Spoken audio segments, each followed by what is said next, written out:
What's up, everybody? Welcome to Send It, the official blockchain and cryptocurrency podcast from OKX Insights. I'm your host, Adam, senior editor at OKX Insights, and I'm joined as frequently by our head of content, Hi, Olivia.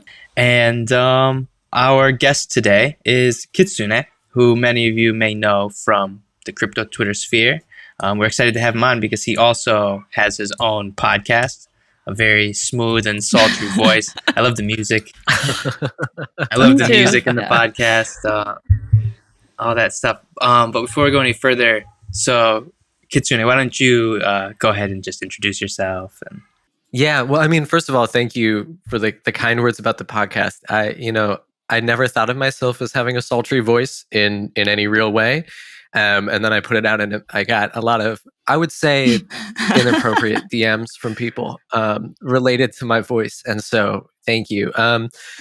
But yeah, just by way of intro, I'm Kitsune. I've been in the crypto space on and off for about 7 years. And recently, kind of in this most recent foray, came back over the pandemic and made it into like my full-time, I guess, life, for lack of a better term.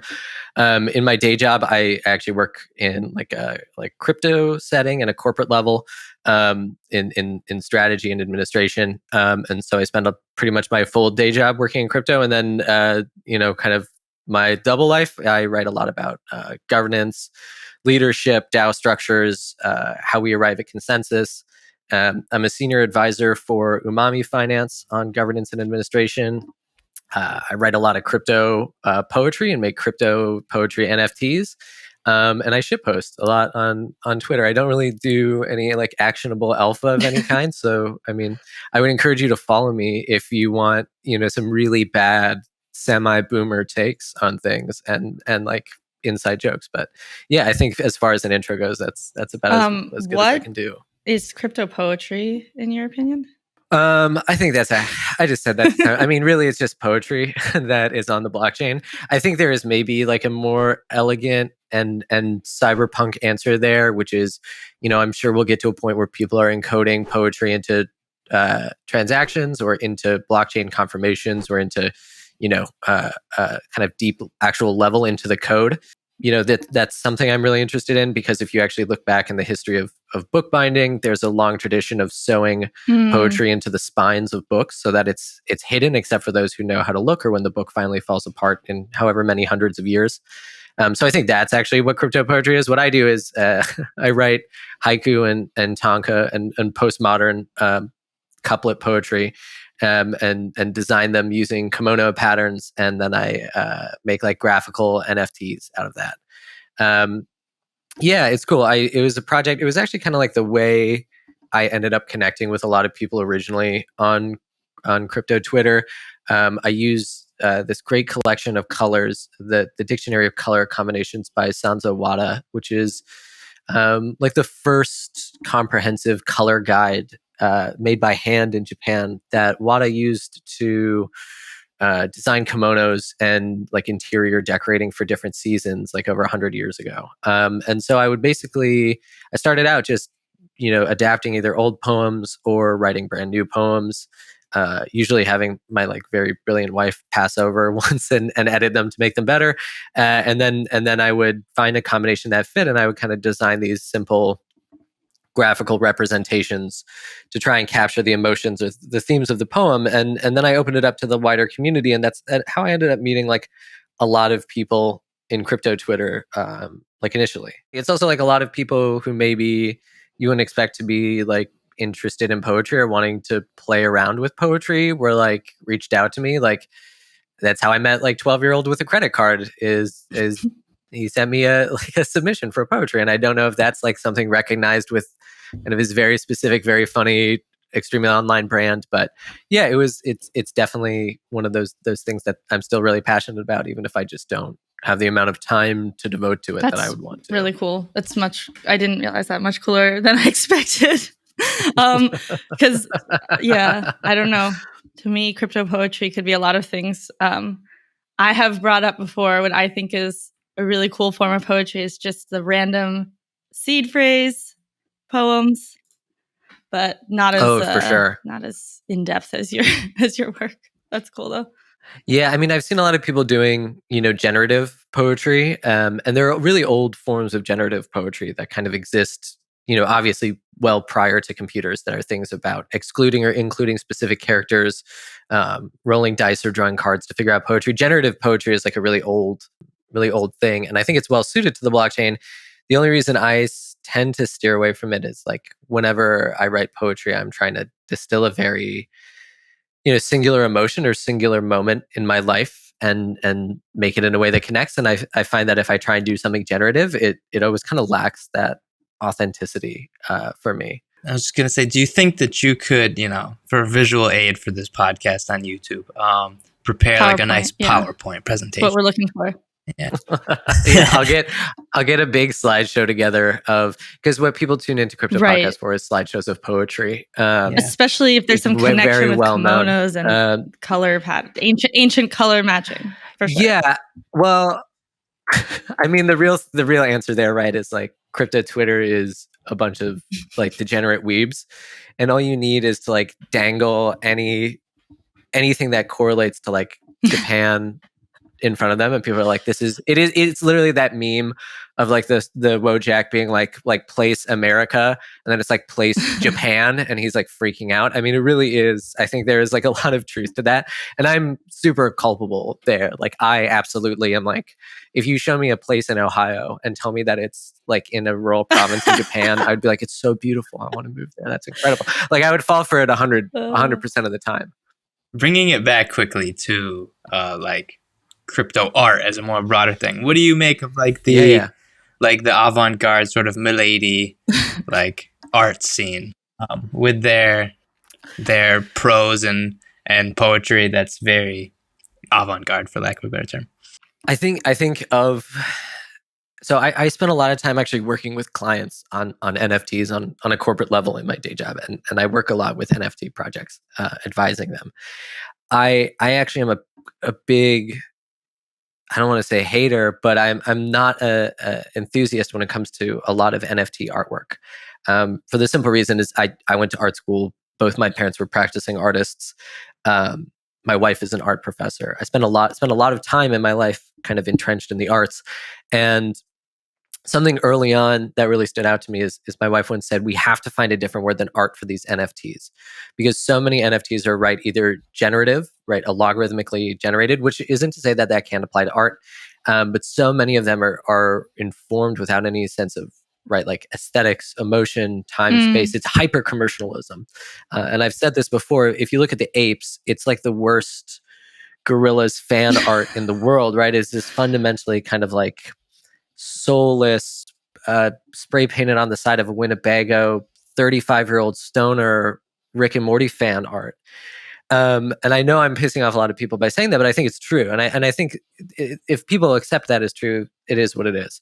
So in a world where on one side of the end of the spectrum is that, on the other side is someone like Beeple, who I do think is producing graphical visual art, and I think is very successful by it.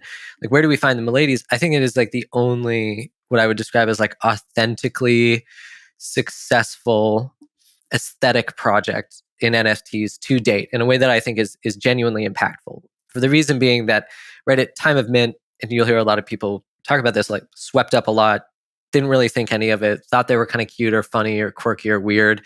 And very naturally, you have this community momentum that ends up leading to like a parasocial mimetic culture, where people are ascribing meaning and function to these Miladys that's indicated by the original project, but then moves rapidly outside the scope. You get people, the Milady meltdowns, the 3D printing ghost guns, the kind of like anarcho queer terrorism element that comes out of it, which is all fucking fire, That's incredible, but I think it would be hard to say that it was in any way planned. I think the neo-chibi 90s aesthetic with like face tats, like Lil Peep and Shibuya in the 90s absolutely contributed to that. But I guess to sum up like a long answer, I think like the Miladys are successful in a way that is very difficult to replicate. And I think in a way that is kind of divorced from the kind of corporate commercialism that we're seeing NFTs go for. And I don't think it was a flash in the pan. I don't think it was an isolated incident. I just think people are going to be hard pressed to try and replicate that success. Very cool. I mean, I'm really digging your like long form answers. This is good. I tend It's to just ramble, and I apologize. It's like I can keep it like- shorter. it's because like Um, you're normally the I guess in your podcast you're interviewing people, so it's like the other way around is yeah. I think we're just like, wow, we haven't heard that. Well, very selfishly, I really enjoy talking about myself. Like I've been in a different forms interviewer for a really long time across different careers. I've always been the one asking questions of people, which I think is motivated by like this deep, absolutely selfish desire to like talk about the self. You think your desire to interview people is reflecting your desire to talk about yourself? Totally. I think it's like I would love to be interviewed. I think I had this big ideation when I was a kid of like you want to be on like a talk show. Like I feel like I maladaptively daydreamt so many times about how I would love to be interviewed, how I'd love to be on Is Fresh this Air. your first interview? In a crypto God. persona, yes. Without any docs, I used to get interviewed quite a bit in a previous life for a variety of things. But yeah, in this is my first real crypto Twitter one, Wow. which is why I'm very We're excited. honored. I'm really Right, geeked to Adam? be here. Yeah. Yeah. So then let's proceed with the interview then. Bitcoin price target. I mean, genuinely, and it's a meme. I genuinely $1 million. I like the arc of time. I'm not a trader. I'm not an investor. I don't know how to code. I don't know how to read charts. I think that technical analysis is bullshit. The market is fundamentally irrational. I have been exceptionally bad with actually making money during any runs of crypto. But the one thing that we can hold solace to is like round numbers, mimetic culture is real, human greed is real, corporate influence is real. I think anybody that thinks that Bitcoin is not going to be worth $1 million at some point is insane. There is too much narrative there to drive it. And even just for the sake of a good story, I feel like it's inevitable. Not for a technical reason. I just think that is the way the irrational market This will interview is push going to it be over a time. hit. This is like juicy quote, Yeah. one after another. Yeah, we've Oh got my our God. headline. SEO. Anyone just who thinks pandering- I'm Bitcoin's not pandering going to to be the $1 million fucking is Bitcoin insane. Is that what you family. did? I quote you directly. You're out of your fucking mind. Like, look, there are two options. Which way, Western man? It's $0 or it's $1 million. And I choose. I as an optimist, it's $1 million. And I think part of that is also like very shamefully.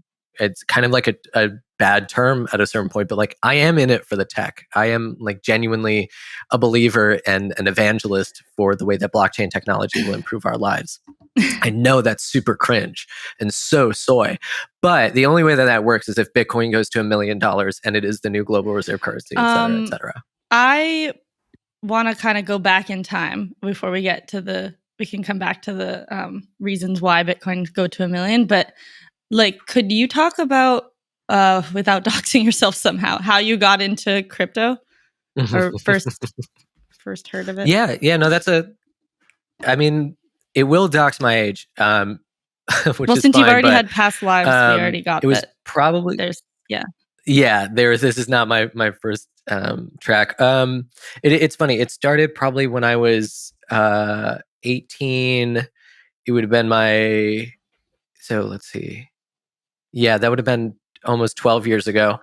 I had a friend who was one of those like extremely brilliant, nerdy, socially awkward geniuses who was really into like building his own, like mechanical switches, Arduino switches, whatever, like programming his own like power glove, like shit like that.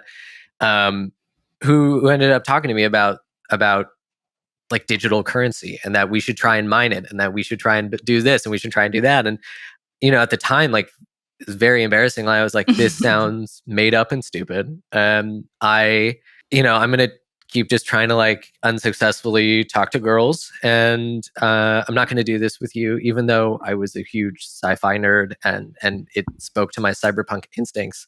So that's where I first heard about it. And I've never heard from that guy again. I assume he's absolutely fucking rich now and living on a beach. But I mean, it wasn't really until a few years after that I was like, shit, I made a mistake. I should start working on this. So I basically just started reading, studying. I was nowhere near technically proficient enough to ever actually participate, but I could see that eventually a vacuum would form in a space that I found that I could be useful in. right? Like as a non-technical, non-mathematic person, and equally like not as a trader, and somebody who couldn't even really figure out how to trade in those early days, I was like, there will eventually be a place for a person who likes to write and likes to think about the interaction of people in the same way that people think about the interaction of market forces. So, start of the pandemic, I was furloughed. I'd wanted a changing career. I was at home. My whole family was quarantined with me. My fiance was there. I was kind of, sitting at the computer. I was like, I've been spending all this time researching this thing in my spare time. I've been investing, what little money I was making and what little money I had into this, and I was doing okay. So what it was holding me back? Nothing. I had the great advantage of what people very rarely have, which is time, which is what the pandemic gave us. And so I went in from there. I ended up meeting and working with great people. I got into my corporate job soon thereafter, kind of based on the merit of some research that I had written and strategy I had kind of formulated that ended up being fruitful enough. And really like a catalyst moment for me and I know this will embarrass them, was meeting my really good friend Carnation online writing poetry together, and we ended up kind of supporting each other and steering each other's growth, and they've been pivotal in where I wound up, and I really can't imagine being in crypto without them. And yeah, so I mean that's like the short of the story is kind of like I missed that first great opportunity, and it's haunted me. It's haunted me ever since. Yeah, like many, probably. Yeah, I mean, we all heard did, about internet money before we got into it. Yeah. I was like, money on the internet, you're crazy. I think it also, if crypto is a continuous cycle and cutting motion of regret and of being too late and of selling the top, like I have sold the bottom and bought the top many times. I have a great number of regrets, as I'm sure many people do. And my kind of like gambler's fallacy, just as I was telling me, like, well, the next one, I'm due for the come up. But I think the real come up is just like abandoning that kind of childish notion of you will have this windfall of success and focusing on building, which I think is inherently much more valuable and also like more rewarding, if not, retire to an island immediately rewarding. I agree completely. I mean, I think as many people do, my stepdad, like I was like just graduating from college or whatever. And my stepdad, this was in like 2011 or something, was like, talking about Bitcoin and all this stuff. And I just brushed it off. Me and my brother both, we were just like, dude, it's like video game money, man. Like, you don't need that. And, that was, but because I was thinking about this the other day to this exact point, like you almost needed somebody at that time, like early on, right, to explain it to you, but not just explain it to you, like sell you on it. Because like I'm a believer from just my experience in networking people I know, like very few people I know, like the first time they heard about Bitcoin or something were like, yes, like this makes complete sense and I'm in it. There were some, like I do know a couple people that were just like in it, but everybody like got either sold on Bitcoin for like a reason, whether it was like to use the dark web or poker or like some of these other reasons. Like everybody had to have gotten sold on it from somebody else. Like, I mean, buying drugs online probably did more to introduce people to crypto and to the utility of cryptocurrency than anything else, right? I mean, the ability to buy illicit substances online for a certain subset of people, and I'm not saying me, and I'm not saying maybe a lot of friends of mine, but like I think that was, as good a marketing campaign as you could ask for. Except for not, because it's come back to haunt us for so long. And it's such it has come back. Oh, sure. I mean, I guess small percentage more of an onboarding, such a small percentage if you will. of like any kind of drug buying. But yeah, I totally know what you mean in terms of getting people to use crypto without needing to like care about it as much or understand it. Yeah, exactly. And I think it also, for better or for worse, there are these stories that come out online, like Reply All had one, the New York Times had one about journalists who, now that they're older, were like, I'm sure I have a wallet somewhere that I had Bitcoin on to buy like ketamine when I was younger from the Silk Road, and I want to go find it. And I think that also gives like a mythology, right? The mythology of the lost wallet, or you might have had Bitcoin in some. I think it does enough to certainly permeate into like the collective consciousness of our space and of the world. I think definitely long-term reputational damage aside, no press is bad press. I certainly find this press to be like more evocative and more interesting than like, I don't know, Michael Saylor buying more fucking Bitcoin. It's just connected to real life. Absolutely. That's the main thing. I like the mythology of the lost wallet. That sounds like a good animated series. In my opinion. Yeah, I think that's it's an evocative image, right? Everybody wants to believe, like that one guy who has what is like $580 million in Bitcoin, that one like Scottish guy. Everybody wants to believe that we have one of those hiding, right? It's the American exceptionalist ideal. It's the Steinbeck quote, right? All Americans are just temporarily embarrassed millionaires. It is the idea that no, my time is coming, and this idea that, oh my gosh, there's a flash drive I once had that contains on it enough money to free my family from the shackles of generational poverty is like, I mean, that's as powerful a mythology as you can ask for. It's like Grecian, right? It's like finding a mythological power you never knew you had. So yeah, I do think there is interesting. You connect it to like the American dream, because I really, it's always there as like this background. I always sort of think of it as like a big tragedy of crypto.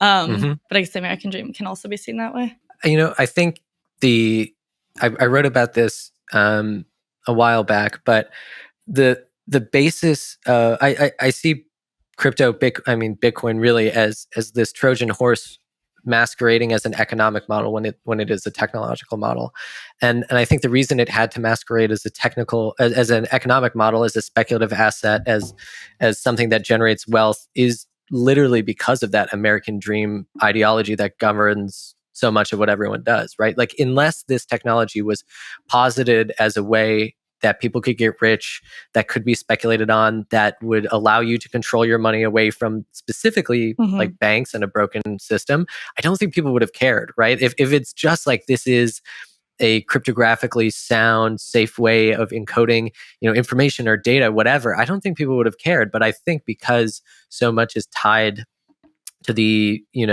quote unquote American dream, I think people reacted to it in a much stronger way. I don't think we would be here if it wasn't immediately made speculative, and if it wasn't immediately made tied to riches. No, definitely. And wealth. Yeah.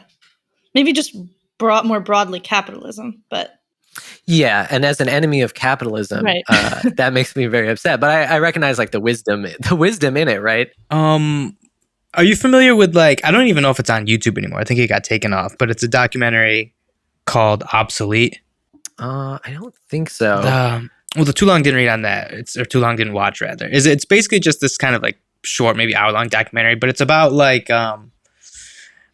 sort of a brief history of the United States and ways that people have sort of become more like subservient and whatnot, leading to like a not so distant future where human labor is like obsolete because everything will just be automated. So it's like, what are we going to do with all the humans and that sort of stuff? Sure. But anyways, so that documentary, along with, there's another one, but the name escapes me at the moment. It's about like the Wizard of Oz and silver specifically.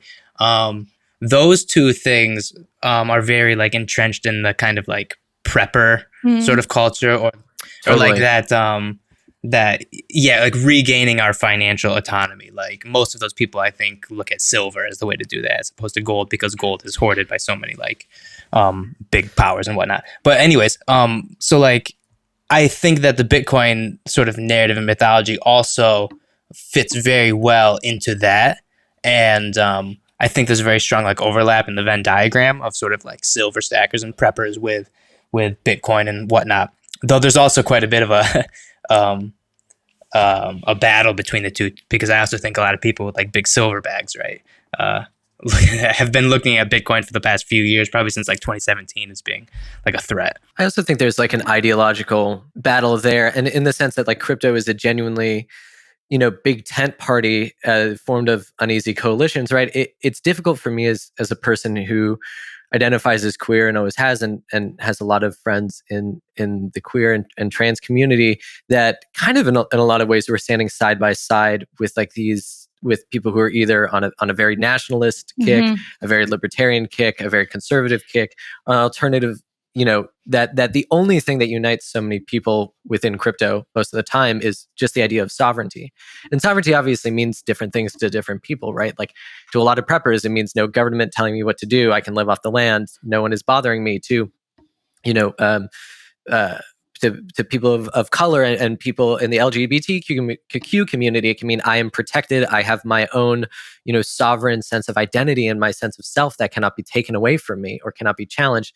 And it is, I think it will come to a head. It already is kind of across the board. We're seeing it in smaller moments, but I think eventually, we as a community will have to reckon with the fact that this coalition that we have to advance this alternative financial system and these alternative financial products is built putting aside a large number of ideological differences in the short term, and that we will need to reckon with that in the long term. Right.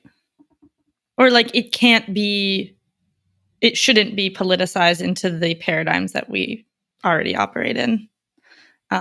Political paradigms. I could really go either way on that way. I definitely don't think it should be politicized, but money is inherently politicized, right? Because it is the key that enables you to live a life under a capitalist system.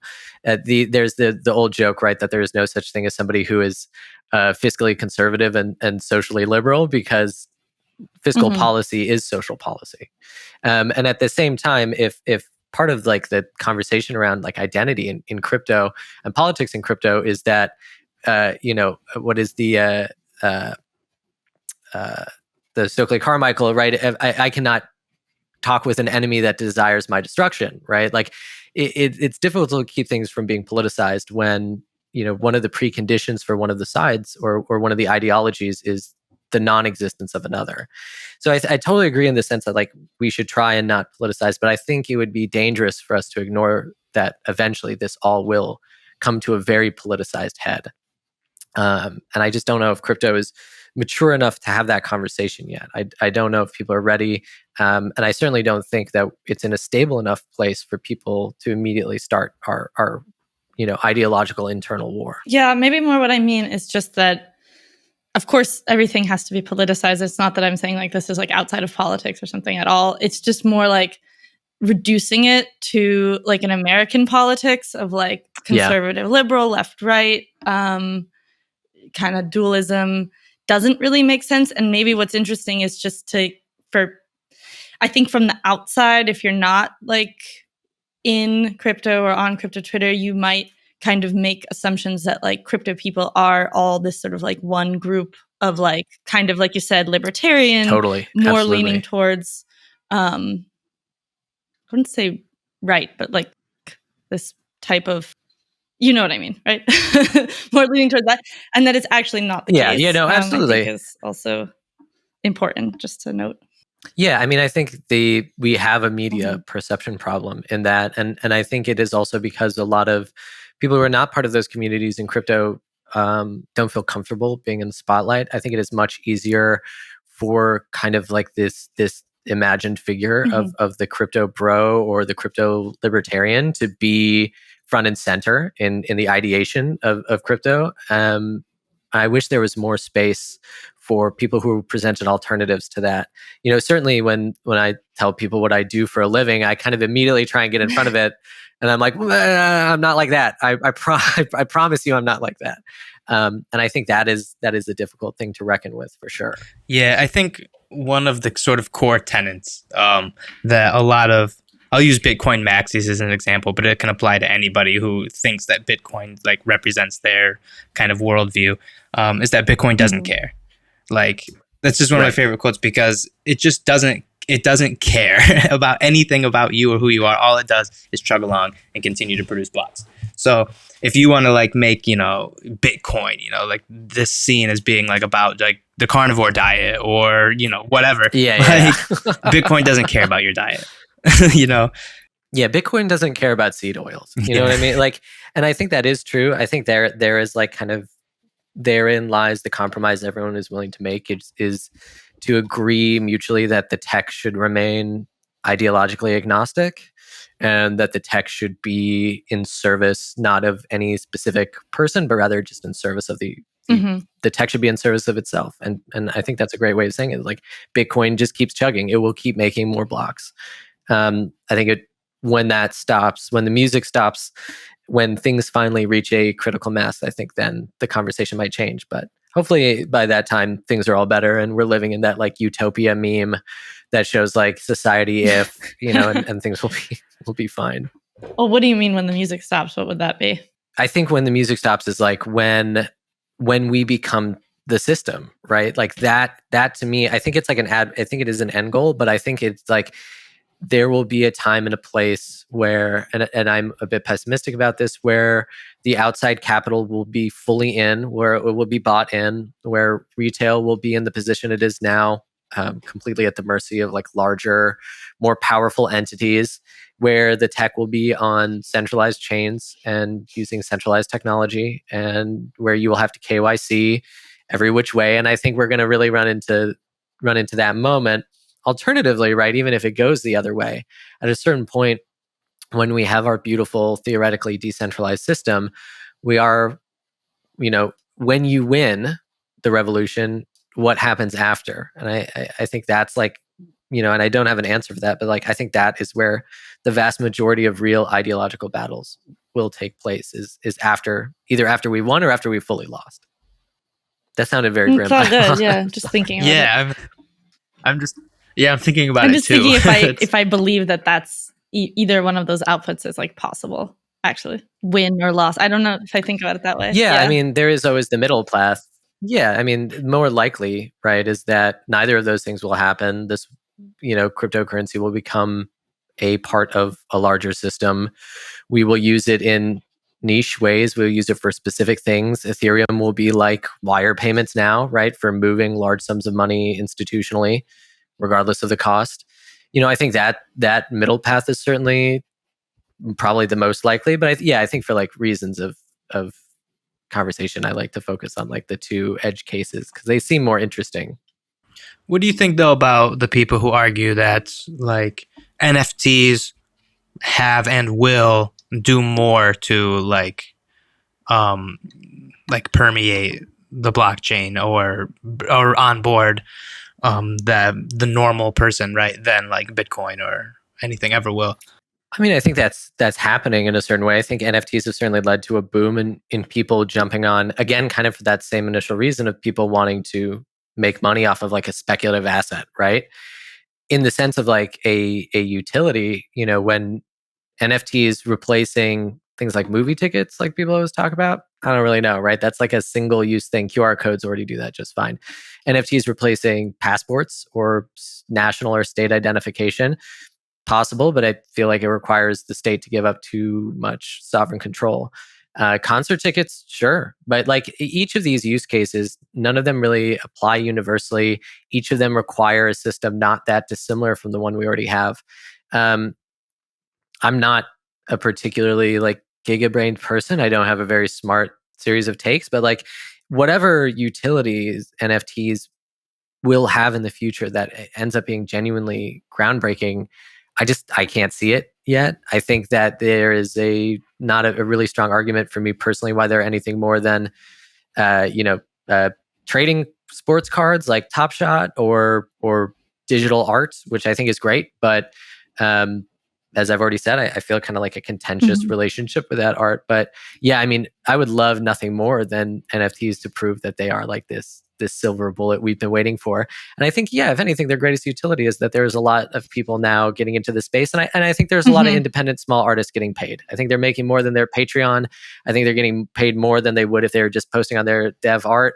I think there's probably a lot of artists that it's helping on a very granular level that are quite removed from, say, like a Chelsea art gallery or any type of like formalized art scene that are having more success and more independence. Yeah, for sure.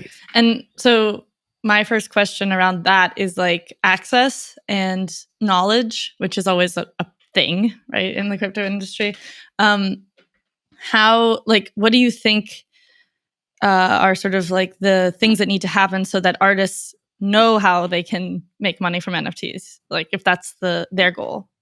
Yeah, I mean, I think it starts again with like a real media image thing, is that somehow someone got out ahead of us and correlated a 1-to-1 in the public eye and in the public awareness that NFTs are burning down the rainforests.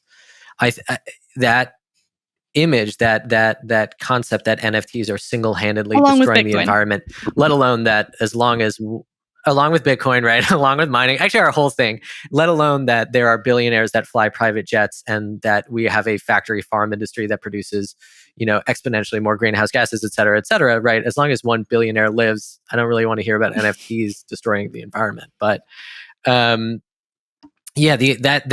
dispelling that myth, I think is very key. There was a really great digital artist, and I forget their name, but I saw them the other day on Twitter, and they were talking like, oh, I just minted my first NFT, and they thanked Ratwell about it, and their replies were all of their fans being unfollowed, can't believe you're doing NFTs, like really angry and vitriolic and pissed off. And I was like, wait, why are you mad about this? Surely you don't think that this person's contribution is burning an extra 5 hectares or whatever of the rainforest. And surely you can't be mad that this person is selling their art. And I think the sale ended up at something like 2 ETH, which I imagine for a piece of digital art for a small creator is I know for back when I was in art school, if someone handed me $5,000 for something I had made, I would be overcome. And the idea that I would be able to earn on it in perpetuity is huge. I do think the other thing that maybe has to be part of the educational cycle, and that access bit is kind of an understanding of and we can you can change the world, is the idea of how do I continue to receive royalties from my artwork? What is my continual that is what makes it so appealing to artists for me, is right, you can sell your work at a gallery for X amount of money, and then a few years later a private collector buys it from another private collector, and you get no residuals on those sales most of the time. So I think that is the key point. But yeah, I mean, I really think in order to onboard more creatives to that process, you need to get rid of the bad press. Yeah, I always thought that the NFTs, the killer app, was going to be mainstream video games. So from top tier big publishers with loads of money, and they certainly were interested, but then it's sort of gone down 2 paths, right? Some smaller publishers or developers announced that they were going to have NFTs in their next game or whatever, and there was a big pushback. So then they walked it back. Other ones just didn't walk it back and just didn't say anything about it, but they're still going on with it. But I do think for NFTs in their main use case, I do think there will be a killer app somewhere down the road that's going to be a quote unquote metaverse thing, which metaverse itself is becoming a cliche. It's sort of Long Island blockchain or whatever. Thanks for the throwback. I saw somebody I saw somebody tweet today, I don't know if it's true or not, but somebody tweet about an air conditioning company is working. Oh yeah, we need a metaverse strategy. And it's but I do think there will be I do think the NFTs will have a place in an eventual metaverse that I think will be popular and people will inhabit this virtual space. And I unfortunately have to give credit to Racer for this, even though I swear I had this idea before he tweeted it. I just never tweeted it myself. But I do think that NFTs are gonna be Black Mirror season 1 episode 2. Of for anyone who hasn't seen it, it's the people on the bikes with the screens all around them, and they're just working to get things for their avatars, basically. I do see dark, not that extreme, but I do see a dark dystopian thing. It feels right. I think pointing at gaming as the supposed killer app is really smart. And without breaching any confidentiality, I know of a lot of gaming companies that want to get into NFTs, and they want to get into them for essentially the DLC in Oblivion reasons. They want to be able to sell horse armor, right? They want to be able to sell cosmetics. They want to be able to sell things that actually don't impact the game. And they want to leverage IP. I think you'll see Square Enix in the future really monetizing a bunch of Final Fantasy stuff, just artwork, literally straight collectible artwork, digital scenes, things like that. I think they understand the inherent complexity from a game development side of things in making a game that is both fun to play, has longevity that makes sense for NFTs being part of an ecosystem, and actually is rewarding, right? I mean, even if you look at popular games right now that are video games as a service. Destiny 2 is a great example, right? It has ongoing cycles, there are seasons, whatever. The fall off of that player base and the changes and balances. Imagine then having to balance an actual economy on top of that, find actual utility and rebalancing for these things that people own. I think it's a Herculean task, and I think it's one that not really many people are ready to address or face. So I do think, yeah, it's going to be like having your avatar and you do your menial proof of pedaling, you do your step in or whatever, and you get, your like shiny bauble for your VR avatar. Yeah, I'm really glad you brought up Destiny 2. I've had in our just team meetings, I've like gone off about this stuff, and probably in past podcasts as well, actually. But like, I look at something like Destiny, which has like a gameplay loop. For anyone who hasn't played it, it's a first-person shooter, but it's like a very sort of cooperative game, and you basically you do missions and raids and whatnot, and you want to get like better equipment, better gear, like more rare things.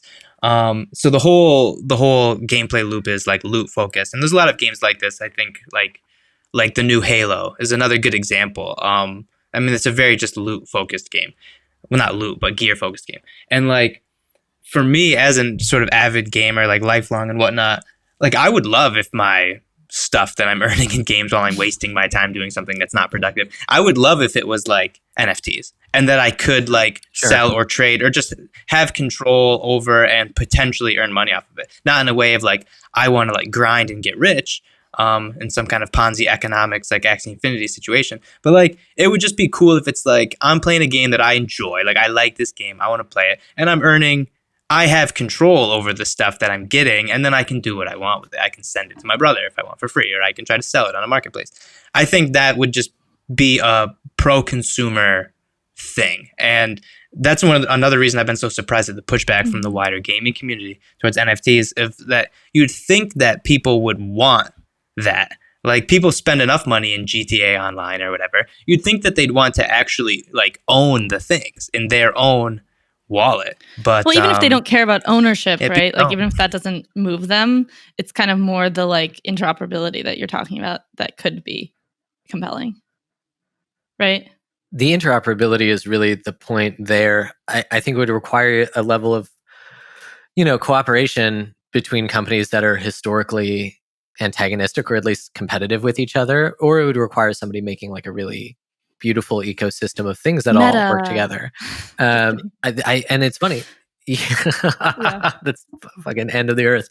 And, not to like ground this in any type of like cringe anime discussion, but for all its faults, like Sword Art Online, one of the later seasons addresses this, where like a character goes from one world to another, and their stats and everything correlate to that other game, in like a one-to-one, if not one-to-one, but in like an actual fashion. And I think until we get to that kind of point, I think it is kind of going to be in the CS:GO realm of things. It's like, I'm getting skins and I'm selling skins and I'm trading skins, and I got this knife and it's Technicolor. And there are a lot of people on crypto Twitter who also do that. I feel like it comes up in my feed a lot. People being like, hey, I just got this skin while I'm playing and I'm selling it. I'm not, grinding explicitly for these skins to get rich, but there is a monetization there. So while I am in this feedback loop, I'm at least getting something out of it practically. Yeah, and there are, I mean, everyone hates big publishers, right? I'm going to use Ubisoft as an example, and Ubisoft was one of the very first that took an interest in NFTs. I remember like in like 2019 or something. And but Ubisoft is the exact kind of publisher ecosystem where they already try to do it with their own. It's called Ubisoft Connect, and it's like nobody likes it, nobody cares. Yeah. But you can, like, if you've played other games that they publish, you can get like exclusive cosmetics and stuff like that. But that's the kind of ecosystem I could see the interoperability, but not cross-publisher. I have a hard time imagining that unless that's like a Sony first-party studio or a Microsoft studio. Sure, for sure. But and that's why I think every one of these huge publishers, I think they're all have an NFT strategy, whether they're like talking about it or not, because they don't want any like pushback. They all have an NFT strategy that they're looking at over the next like 5 years. I mean, you'd be leaving money on the table, right? If you didn't, they would be crazy not to, even as just a flash in the pan money grab. I also think that, maybe the bigger opportunity there is storefront and hosting. I think Steam taking an anti-blockchain and anti-NFT stance. While it is their decision, I think it opened up the marketplace for competition there. I think if somebody could really kill it and really find an implementation way and had publishers sign up and sign on, I think it would be great. I also think, like, conversely, just as like big developers are acknowledged as being evil in so many ways, and we could see like the harassment lawsuits, the workplace lawsuits that have come out of places like Quantic Dreams, or now like Activision Blizzard. I think the problem is then amateur developers or blockchain developers who have never made a game before but understand Ponzonomics have the opposite problem. Is like they can't make a fun game, or none of these games are actually like enjoyable. I saw someone say, very intelligently, and I'm going to steal this, I don't remember who said it, but like, DeFi Kingdoms is just a graphical user interface for a DEX, right? Or like a farming pool. Like there is anything that is gamified is done so just to the extent that it appears game like specific, but I don't think actually, I don't think anybody would sit down and play a lot of these games for fun. Certainly not when like Elden Ring exists. Yeah, I mean, there's no gameplay in DeFi Kingdoms. There's literally zero gameplay, unless you consider like reading a bit of text and clicking a button that makes you either execute a decentralized trade or yield farm or whatever, provide liquidity. There's no game. It just has, I tweeted recently like, but it has really great music, because everyone was like, yeah, right. It was like DeFi Kingdoms music is so great. It's like, it is. The music is cool. It looks like a cool video game. There's just no game. Right. You could just play Stardew Valley instead and probably have a better time. Yeah, I tweeted about Yuga Labs today, right? And they have an aggressive metaverse strategy now with their other side project and everything going on with all the drama surrounding their mint and everything. And it's like someone needs to convince me that Yuga Labs is going to make a good video game, unless that they somehow outsource like a top tier developer.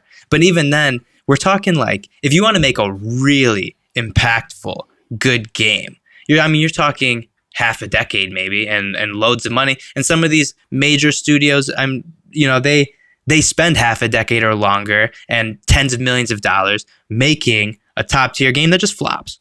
I mean, look at Cyberpunk, right? I mean, that's like the cautionary tale, right? It's that no matter how much money and time you throw at something, you can ship it fundamentally broken. I mean, look at Star Atlas. Star Atlas to me is one of those things that, like, from a perspective of someone who loves playing video games and somebody who I think at least has a basic understanding of like development times, I look at it and I'm like, this will not exist. And I'm not trying to FUD the project. I'm not trying to be mean. I'm not trying to be like a dick to anybody who is invested. It is one of those things that, like, immediately when I look at it, I don't have confidence in the product.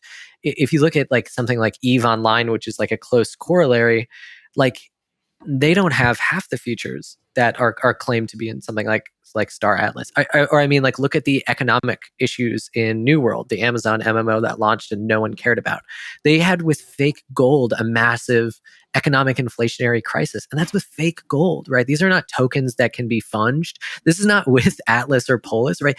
There are like the ramifications of it, I think, are so huge. So I think Yuga Labs definitely has the capital and at least I believe business smarts to outsource to a game development company or people that have more experience with it. I genuinely hope they do.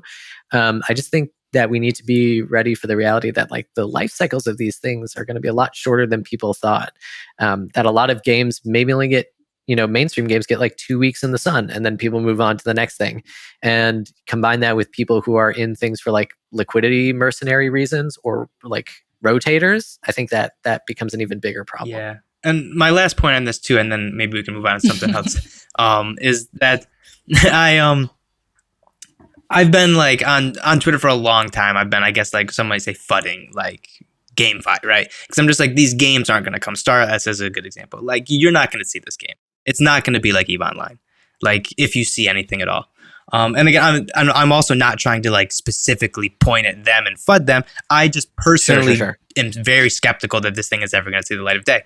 But I do think, because I've gotten some pushback that I think is valid, that I do think if there is going to be a big crypto native game, I think it's going to come from the indie side of things. I think it's going to be a relatively low budget like indie hit in the way people look at something like Minecraft or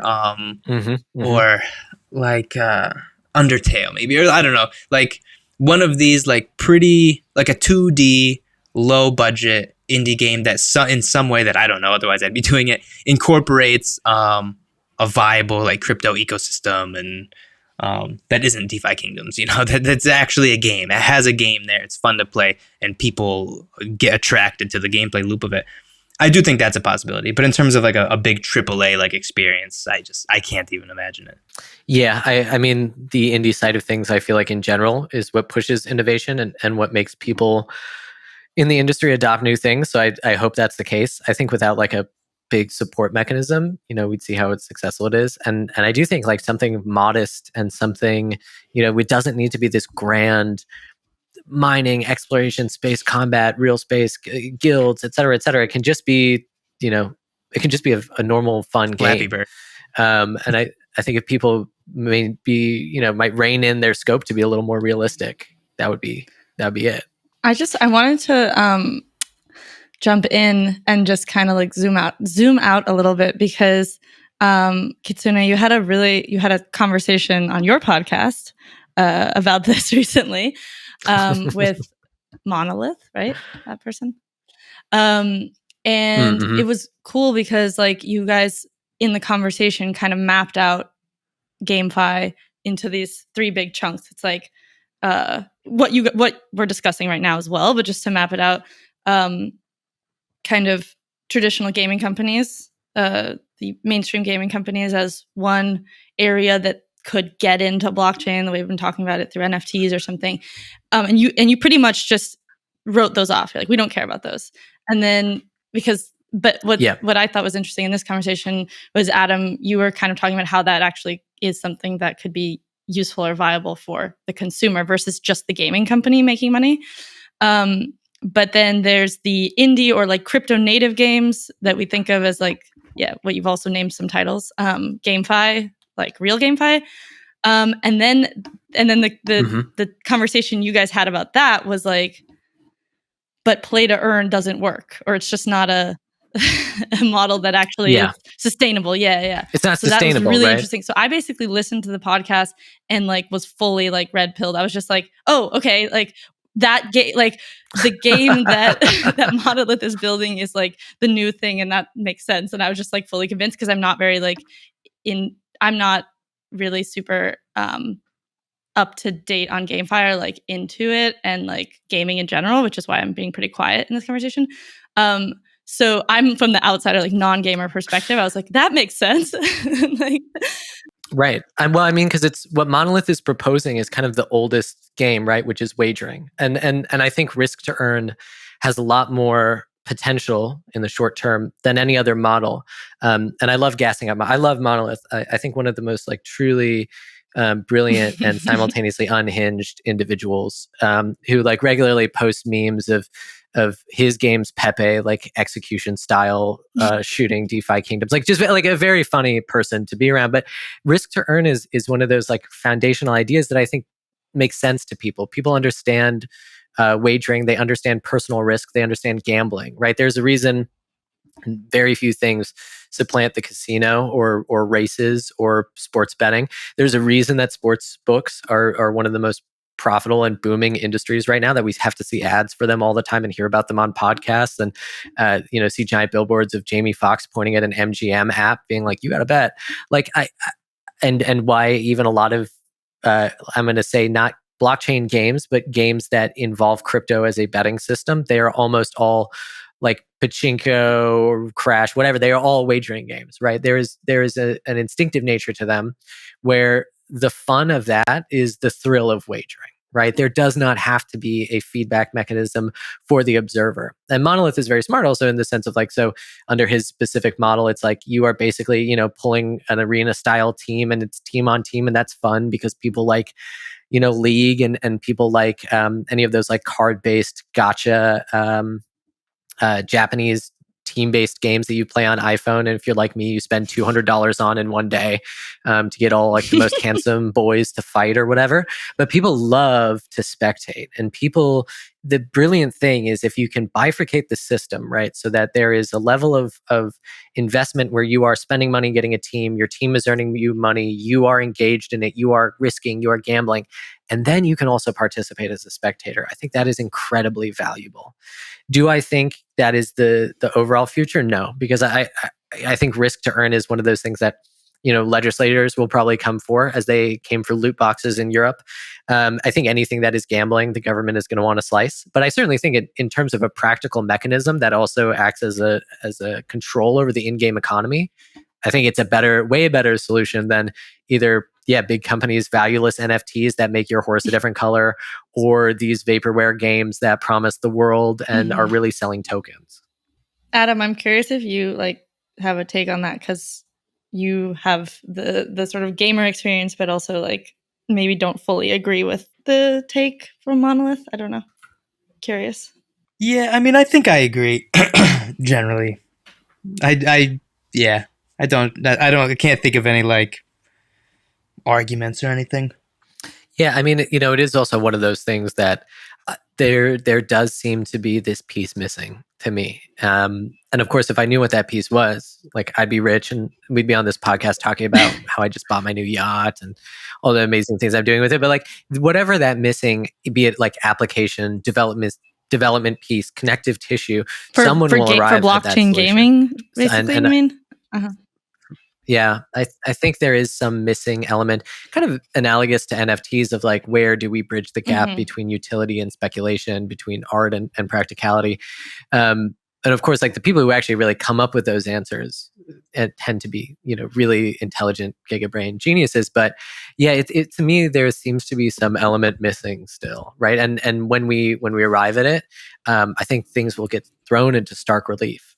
And that's kind of a bullshit answer and a prevaricating, evasive answer of being well, we just don't know yet. But in the short term, if crypto becomes Coliseum style gambling, I think that's fine. I think that's fun, and I think that's digestible and understandable. And I think Monolith is the person to do that. I am interested in what Parallel is doing, and I don't want to I do want to throw out a disclaimer. For those who have followed me on Twitter for a long time, I have made profitable trades with Parallel NFTs and whatnot. So, but I'm not trying to show. I legitimately think that Parallel has a shot. I don't know enough about how their development is going and the speed at which things are going and whatnot, but I do think that something like a trading card game, a collectible card game that's NFT based, that is good. In terms of, and I mean good in a level of like Magic the Gathering, Pokemon, Yu-Gi-Oh, Flesh and Blood, this sort of thing. I think there's a very big, I think that could be a killer app. And so if Parallel is the problem is I haven't seen any of the game, right? If Parallel is actually a good card game, I think that could be pretty big, and it could also force, because I think that traditional powerhouses in the trading card game space are very reluctant to go NFTs. Yeah. Though it seemed even reluctant to enter the digital space, not to interrupt, but even reluctant just to Magic took a long time to have a fully functioning alternative, to real world card playing. Yeah, and there's also a Pokemon TCG online, but it's not very good. But they're gonna launch a new one that's supposed to be good, because I guess they do want to capture some market share of people Twitch streaming and whatnot. Pokemon TCG, but I do know that Magic now they've pretty much announced that they're going to serialize cards. They haven't done it yet, but somewhere down the road they're going to serialize cards, and that's going to be insane. That's going to be insane when they do that, and that's basically just one step away, I think, from making NFTs. Though I struggle to see Magic making NFTs. I can't see it. I think it's Hearthstone. I think the minute Hearthstone does NFT based stuff, it's kind of it's over. It's game on. It is happening. I think there's already a sympathetic loop there. But yeah, I mean, whoever makes a really good trading card game, I mean, because Magic cards are already a speculative asset. Pokemon cards are already a speculative asset. Magic cards for varying reasons. I think Pokemon cards are kind of a cultural artifact, and more to do with things like time than rather like utility or strength in the game. But yeah, I mean, cards would be a really elegant solution as long as somebody can actually make a fun card game. Yeah, and as someone like I collect physical trading cards, I collect Pokemon cards with my son, and we try to do master sets and whatnot. But I think, that's another positive use case for NFTs is that they can remove, like if we divorce the whole physical versus digital argument, just ignore that. The NFTs remove the biggest like pain points of collecting or trading cards, which is that like you got to get these things. We don't have to, but a lot of people get these things graded. That's very expensive, costs a lot of time. Totally. And then just the logistics of shipping things, like I'll import things from Japan to where I am in Europe, and there's huge import fees, and it just takes time, and you have to trust the buyer on the other end of eBay is, gonna send you stuff that doesn't have scratches on it and whatnot. Whereas, with NFTs, you know exactly. And this is another point too. Like, not only can you transfer it quite easily, but you know exactly how many of them there are. You know that they made 50 of this card. With Pokemon cards or Magic, like, you don't know because they're not serialized. So like how like this card is way more rare than other ones, and you can make spreadsheets of pull rates from opening booster boxes and whatnot, but you don't know how many actually exist in the world. Right. I mean, you can actually like quantify the rarity in a different way. I think one of the like points there, not to like linger on this topic for too long, but I do think one of the, like interesting things anytime you're dealing with card-based NFTs or anything like that is you can look at like Top Shot is having massive problems with inflated supply, right? Like they are now having to find mechanisms to like burn cards. Like if you go under any like Top Shot posts, like the comments are furious and angry because unlike physical cards where they can go missing, they get locked up, they can get quote unquote burned in the real world. People are sitting on these massive piles of essentially trading cards, and more getting released every time. So I think that's also like definitely like a point of solutioning that would be required to make it successful. Yeah, because a lot of these things are hard enough to get anyways, like to actually get in on a drop, and to get these things, because you're going against people who run bots and various other things, of course. Whereas, again, using Pokemon as an example, you don't even know their print schedule. You don't know how many print runs they're going to do. Like they might do like 4 print runs of like a big set. And they might, when the 4th one might come like totally unexpected a year later. And then like local game stores hate it because all of a sudden like their distributors are like, oh, hey, here's a bunch of product you need to sell before Christmas, and they like have to buy it or else they lose their relationship with the distributor, and then they end up sitting on a bunch of product that maybe nobody even wants in the first place. So like, for sure, totally. So it's like the supply dynamics are totally different because these are for products that still like people want, if they don't know how many of them exist. Whereas with something like Top Shots, like it's relatively easy for whales and whatnot to accumulate all of them, let alone like, like you can't just go into a store, right, and buy Top Shots. And Parallel's another good example. Their latest release, that was an issue with people because they were just like displeased with that it was too easy to get and there were like too many cards. Right. Even though, we're looking at something that doesn't have a game yet. So in that perspective, maybe there are too many cards that were released. But when you compare it again to like Magic or Pokemon or something, these things are like quite scarce. But Parallel is an unproven brand. Yeah, it all remains to be seen, right? If it's enjoyable, right? Because if the game isn't good, and I've said this about like any asset that you buy for an unreleased game, if the game turns out to be like absolute dog shit, like congratulations, your investment is now going to zero. Yeah. I look at Ragnarok. Just had a mint, and I've got 3 of them for a full disclosure. I've got 3 ones that they haven't been revealed yet, but like I don't know much about the game or what's coming. I've had people in chats describe it to me as Axie Infinity but anime. Yeah, but and as we already touched on, like it's got to be as a little bit anime, and enough of us will get suckered in. Like I'll immediately be like, ooh, like it could be the most derivative NFT collection in the world. And I'll be like, but this does kind of look like anime though. Yeah, it's like why I want an Azuki. I'm like, but it's anime. It looks cool. It looks like animation. Yeah. Yeah.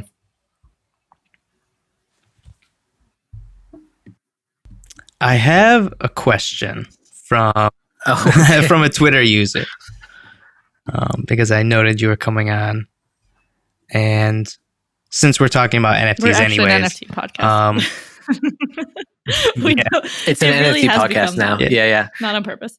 That's where the money is right now. Just do it. Just run with it. So 0x Seer, Sere, that's how I pronounce it, wants to know about your take on post-Bored-Apeism and its broader effects on the crypto community.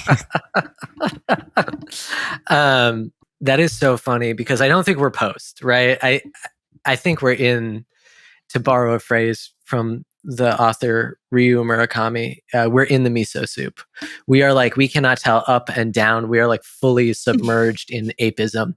I think only to the point of like post-Bored-Apeism, as we are now in an environment where it is no longer just these one-off pieces being sold by an established artist that are, getting as much money as a Damien Hirst or Jackson Pollock. We're seeing commercialized artwork at a corporate level that is explicitly corporate being the name of the game. We're seeing like identification with art, which virtual identity has always kind of been, I think, to me, like a name of the game with crypto or with NFTs. It baffles me that people feel so connected to literally the ugliest art I've ever seen in my entire life, and they feel attached to it enough to not take like $500,000 and walk away.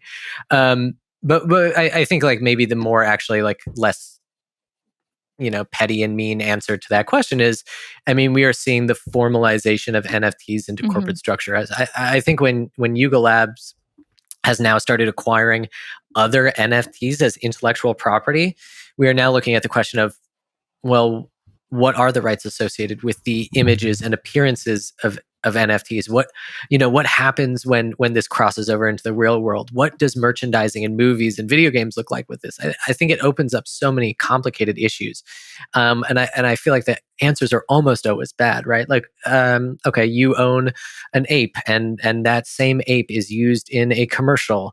Are you being compensated for that ape, or as the holder of the ape IP for its right? It gets into these questions that I think are pretty firmly figured out in crypto. It's like, I own the JPEG, I have the blockchain rights, I should have all the rights to it. I think it's a lot messier when it comes to like corporate law and like corporate usage. I do think that its effect on the larger NFT community is we are going to see centralization. If now we are in the Disney era of mashing together and eating everybody else's sandwich, and consuming their IP, and certainly Yuga Labs seems willing and happy to consume other IP. I think we'll see things start collecting in that sense. I don't necessarily think it's good because I think things should be decentralized, but I definitely think it's interesting. And I definitely think there's a huge amount of outside money that's waiting to see how that lands. If anything, I hope that it pushes smaller artists and what we might call more formal practicing artists to produce like interesting pieces of art that are non, derivative and generated and solely seeking capital. And the Bored Apes thing is good for security. It teaches people not to, click on random links in Discord. That's a take. Yeah, lest the Miladys steal your ape. It is very, it is very funny to watch it happen like 1,000 times.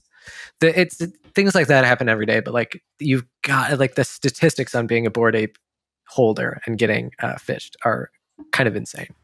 It really is too, because and there's a wider topic here too, and we've talked about this before as well. A divide between like crypto native or crypto Twitter like NFTs versus like this kind of like retail mainstream divorced from crypto Twitter sector with like Moonbirds, right? That was something that it felt like pretty much most of crypto Twitter like didn't know about until How it was is like Moonbirds going? I still Just have no idea what. Just curious. Yeah. Since our podcast. I'll give you an up-to-date floor price in a second here. Yeah, we kind of did like a Moonbirds versus Miladys analysis last time. 29 and a half I mean, for a floor moonbird. Okay. Damn. Yeah, I feel like that's one. I mean, that totally took me off guard. I do think we also maybe need to separate it into like an even more broken down hierarchy where there is like true corporate entities. Like there is the NBA, right? And then there are these web, what I'm going to call like a Web3 startup company like Yuga Labs, and then there is the homegrown creator. And there's obviously like different levels, right? Like even the way NFTs are custodied across those, if you actually can take things off platform, how open is the market, et cetera, et cetera. I do think we are getting to a point where targeting, I'm going to use the term retail cautiously here, but targeting a less crypto native, more retail, more Robinhood audience is probably the smartest way of generating income for a lot of these companies. I think fair drops, meta drops, Anadas and Miladys aside, I think, you can blow out these mints to people as long as you are doing ape style marketing and the language is the same and you are built by one of these Web3 startups. And I think that's definitely where it's heading.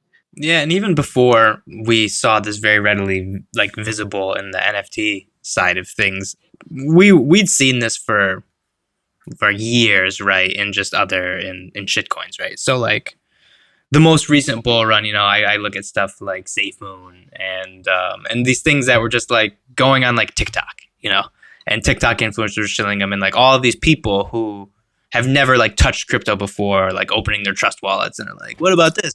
Oh, completely. It's like something you never heard of before. And you're like I've used an example before. I've told my colleagues and stuff, but like when I was buying a car, like my car dealer, like the guy was like, he saw what I did, unfortunately, because I had to provide some like financial statements and stuff. And like, but he was like, oh, and he like whipped out his phone and opened his trust wallet. And he's like, what do you think of these things? And it's like, it was all of these like the worst of the fucking garbage. Yeah, all of these like BSC things I'd like never heard of. And I'm like, kind of like a parallel universe. Yeah, I don't know. It's yeah.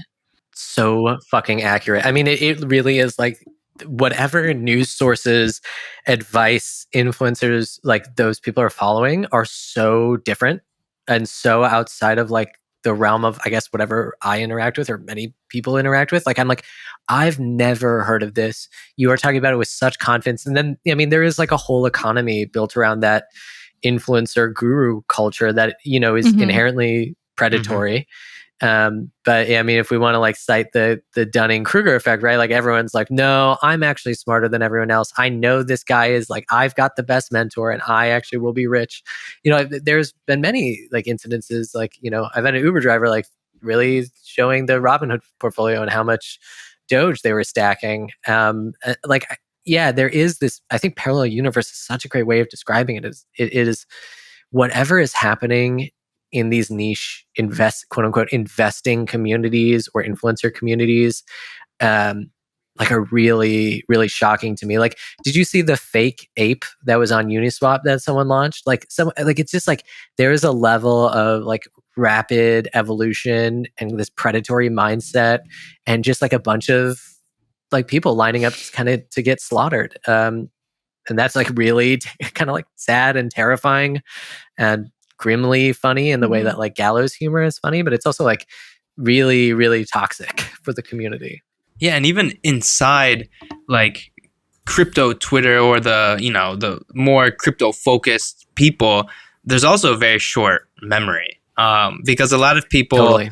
Like, okay, some people might not have been around in 2018 with the ICO bubble and post ICOs and stuff, but like most of those things, which a lot of these projects seemed viable in a sense of like they had a good idea. Like blockchain might actually be able to fix this. And those things don't exist anymore. Like these projects are long gone. They just failed. And that's the case for the vast majority. And then I feel like the ones that didn't like blossomed into like DeFi basically. But like there's so many examples even like today, like flavor of the week, right? There was always a flavor of the week back in like 2018. And I feel the same way now. There's always a flavor of the week. Like somebody's shilling something and then like crypto Twitter just gets all on board for like a couple days. Like Near. Like I don't know anything about Near, so I don't want to like, maybe it's a viable blockchain. I don't know. But like that was one of those things. It was like suddenly everybody loved Near, and that lasted for about like 48 hours. And then nobody was talking about Near anymore. Yeah, I mean, it happened with Zip and Comfy Money and things on Harmony. It happens with I mean, and the really smart people who are like driving that narrative, the people who are really good at rotating and really good at pillaging and looting and genuine PvP type stuff. Like that is a viable strategy for them to earn and on to the next thing. And even that, like flavor of the week things like for Near are magnitudes and orders of respectability to me, like better than something like like Elon Cum Rocket 69 Mars Safe that exists solely and explicitly for the purpose of like separating people from their money.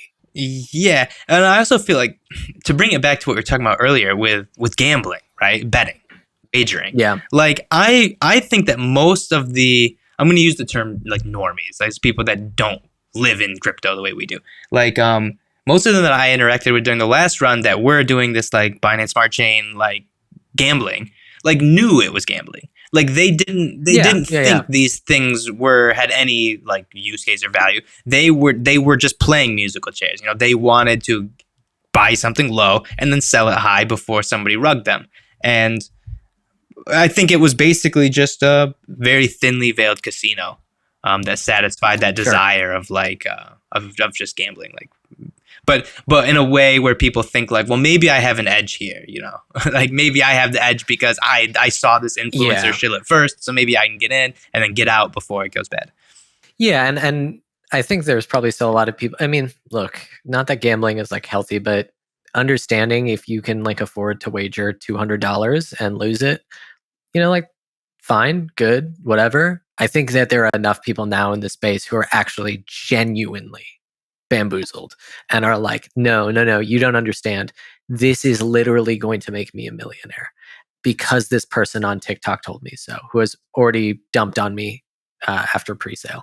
I think it is like definitely there is an insidious layer to it, and that will continue as more and more quote unquote normies come into the space, just blindly into the meat grinder. It will get worse, I think, before it gets better. And I also think that there is a certain, one of the oldest like parts of crypto is like you gotta learn, you kind of got to get burnt, you kind of got to learn your lesson. I just don't think it should come at the cost of buying the like worst fake knockoff meta coin, Tesla coin, whatever, and putting your house and home on it. Yeah, and I don't want to like sit up here like ride on some like righteous horse and I am like this knight championing, like, because I mean, unfortunately, the whole industry has a very heavy layer of grift to it, and it like sort of always has and always will. But like, it's not even, and this like TikTok influencers, like I get that in a way because they're just shady. Like their only job, like they just want to separate people from the money. But what really like becomes more close to home, I guess, is people, and I'm not going to name names, but people who have very large like follower counts on Twitter or YouTube, and these people, and then they get Zach XBT'd, and these people just and they just day in day out just shill while they're dumping some coin you've never heard of. And that's so predatory. And you look, and these people will have like 200,000, 300,000, 400,000 followers. And it's like... And be speaking at conferences and be like acknowledged as authorities and talk to corporations. Yeah, I mean, that's even worse because like, my father-in-law has a great saying, which is there are two kinds of people in this world. There are carnies and there are marks. And I think as long as you kind of understand where you fall in that dichotomy, it's like, there is a certain element of like, these, like you say, like these TikTok influencers are here to grift. And that's fair play. It is much more reprehensible people who build up these followings who like purport to care and are just like cold, robotically dumping on these people and tearing people's like it is one of those things that, and I wish there were all power to Zach. I wish he had a staff and a team where he was just like kicking down doors on these people constantly, because it is like an abuse of trust and an abuse of power, and I think in any community when something like that happens, it should be addressed. But in crypto, it's kind of like, well, it's the name of the game. What is it? It's like the memes, like no hard feelings, kiddo. It's like it leaves a bad taste, I think, in my mouth more than anything else. Yeah, and I think like that's a really, I don't know, just like really off-putting for a lot of people who are outside of the industry, or the community, whatever. And I wonder if that's like limiting for the growth. That's like a big limiting factor for like crypto adoption in general. Not to mention the regulatory side, obviously, like Totally. that's what regulators care about, but and that's what they're talking about. But like, just putting them aside, just for like people, there's kind of a Yeah, and I think it probably is. There are many people who would be great for the community or who are eager to learn or whatever, who walk into the space and get rugged and are like, well, I'm gone forever, and we've lost a participant in our ecosystem. Everything's cyclical, isn't it? It's like nothing ever changes. Like the industry changes and develops, and advances quite rapidly. But and at the same time, it's like nothing ever changes. Like as new waves of people come in to crypto and crypto Twitter and start to make a name for themselves, so too do new scammers, new grifters. Of course. Yeah, it is an Ouroboros. It's eating its own tail. But it's getting bigger, though. It's why you mentioned picking up shit and just like cycling around, like getting bigger. So that is also happening, not just same. Yeah, we're getting new bodies all the time. And you mentioned earlier, like when you say like, oh, but I'm not like that. When like you tell someone you do, like I feel the same when I avoid as much as possible, not even just for OPSEC, but for that reason of like, I don't want because the average person who is not like a crypto person, the average person's conception is like instantly related to like something along the lines of scamming or grifting or gambling or losing money or lies or scams, because those things are just so visible. They're so visible, and you have to really be paying attention to see the real things going on, like the building and the viable things, in the face of just the YouTube thumbnails of people with their mouths open and they're like the soy facing over the new coin that's gonna 3000x. Yeah, exactly. Yeah, sometimes I just wonder, like, is everything that's somewhat niche always like this, where you have to like explain it or you have to defend it so much, when it starts? It's surprising. We kind of been touching on this the whole conversation, but it's like with crypto, you always have to sort of be like, well, it's not that. It's not what you think. Sure. Yeah, I've actually quoted this a lot, and it's something that a professional contact once said, and it really kind of opened my eyes, and it kind of is obvious in retrospect. But they said that crypto is like going to an early trade show during the early computer era, where all of the tech is still on the table and it's being dismantled, and nobody knows how to do it, and it's a lot of like builders, and the tech is on display, and that when things become commercial or mainstream or things become corporatized, all of the tech will fade to the background and there won't be any more tech on the table. And I think those caveats, like, well, it's this, not that, you need to know this to work this, these are the steps to do this, that is all because the tech is still on the table, even 10 years later. I think we are rapidly approaching a point where the tech will fade to the background. And I think that solutions that favor user experience and favor easy onboarding and disambiguation to people on a retail side of things, those will end up winning. And for better or for worse, it will become less about the tech and more about the applications and ramifications of the tech. Like, makes me think of like when we were kids, and it's like using the internet and using computers and stuff. Totally. We took like typing classes in school, and like, using the early internet required like a certain bit of like know-how because it wasn't easy, and YouTube didn't exist, and all this stuff. And it's like now at present, everyone just has like a device in their hand and they're just like, using the internet at like rapid pace. Yeah, it's become mainstream and nobody really thinks about it anymore. And I hope we reach a point with crypto in terms of saturation where that's true. I hope we never kind of lose sight of the importance of the system and the underlying technology behind it. Yeah, on that note, I mean, I wish we could just keep going. I know that. Yeah. I feel that way every podcast I do. I'm like, do you just want to hang out for like you can 4 or 5 come back. hours? We can just keep going. Podcast friend. I'll come back anytime. Yeah, you're welcome. You're certainly welcome back anytime. Yeah, so with that, this has been Send It, the official blockchain and cryptocurrency podcast from OKX Insights. As always, please, if you're watching on YouTube, like, subscribe, ring the notification bell, leave a comment if there's anything you want us to talk about or guests you want us to have on. You can always find us on Twitter. All of our Twitter links, including Kitsune's, will be in the description. Also, if you're listening on your podcast distribution service of choice, like, share with your friends, all that good stuff. Any final thoughts before we say bye? I just want to say thank y'all for having me on. It's been very fun. I feel like I rambled a lot, and I appreciate you letting me kind of just go on with kind of maybe out there points. And yeah, it's been a blast. And just for anybody listening, thank you so much. Feel free to drop me a line, any like desire to collaborate or any questions, or if you want to talk about poetry, I'm always open. Awesome. Thank you. It was really, really cool. Really interesting. Yeah, thanks, Kitsune.